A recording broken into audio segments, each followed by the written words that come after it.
সাবির হোসেনকে জিজ্ঞাসাবাদের ভিত্তিতে আবারও পুলিশের জালে আগ্নেয়াস্ত্র সহ এক ঘটনায় চাঞ্চল্য ছড়িয়েছে হরিহরপাড়া এলাকা জুড়ে। রবিবার বহরান এলাকা থেকে বিপুল পরিমাণ আগ্নেয়াস্ত্র সহ গ্রেপ্তার হয় সাবির হোসেন। ধৃতকে পুলিশের হেফাজতে নিয়ে জিজ্ঞাসাবাদের ভিত্তিতে মঙ্গলবার ওই গ্রামের বাসিন্দা আসগর শেখকে আটক করে পুলিশ। তল্লাশি চালিয়ে উদ্ধার হয় একটি দেশি পাইপগান ও ৮ রাউন্ড গুলি। ধৃতকে পুলিশি হেফাজতের আবেদন জানিয়ে বহরমপুর জেলা জজ আদালতে তোলা হয়। পুরো ঘটনার তদন্ত শুরু করেছে পুলিশ।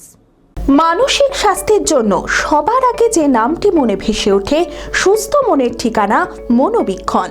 যোগাযোগ নাম্বার 7477799513। সাবির হোসেনকে জেরা করে ফের আগ্নেয়াস্ত্র সহ গ্রেপ্তার এক ঘটনায় চাঞ্চল্য ছড়িয়েছে হরিহরপাড়া এলাকা জুড়ে। রবিবার রাতে বহরান এলাকা থেকে বিপুল পরিমাণ আগ্নেয়াস্ত্র সহ গ্রেপ্তার হয় সাবির হোসেন। ধৃতকে পুলিশের হেফাজতে নিয়ে জিজ্ঞাসাবাদ করা হয়। তার ভিত্তিতে মঙ্গলবার ওই গ্রামের বাসিন্দা আসগর শেখকে আটক করে পুলিশ।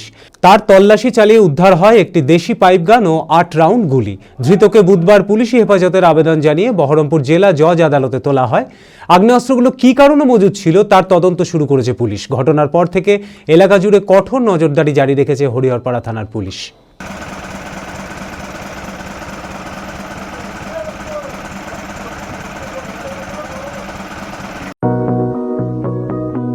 চরক স্কয়ার হসপিটাল সুস্থতার একমাত্র ভরসা। জেলায় প্রথম একই ছাদের তলায় সমস্ত অত্যাধুনিক উন্নত মানের চিকিৎসা পরিষেবা, উন্নত মানের IPD, ICU, CCU, NICU, PICU, dialysis, 7টি modular OT, orthopaedic, paediatric, urology, gynaecology, 24 ঘন্টা অভিজ্ঞ চিকিৎসক। এছাড়াও জেলায় প্রথম ক্যাথল্যাব, সিমেন্স, আর্টিসান এক্স মেশিনের পরিষেবা থাকছে চরক স্কয়ার হসপিটালে।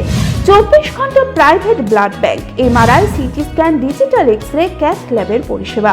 ওপিডিতে বসছেন বিশিষ্ট চিকিৎসকেরা। রয়েছে স্বাস্থ্যসাথী কার্ডে চিকিৎসার সুব্যবস্থা। চরক স্কয়ার হসপিটাল 79 পঞ্চানন তলা, চালতিয়া, বহরমপুর, মুর্শিদাবাদ।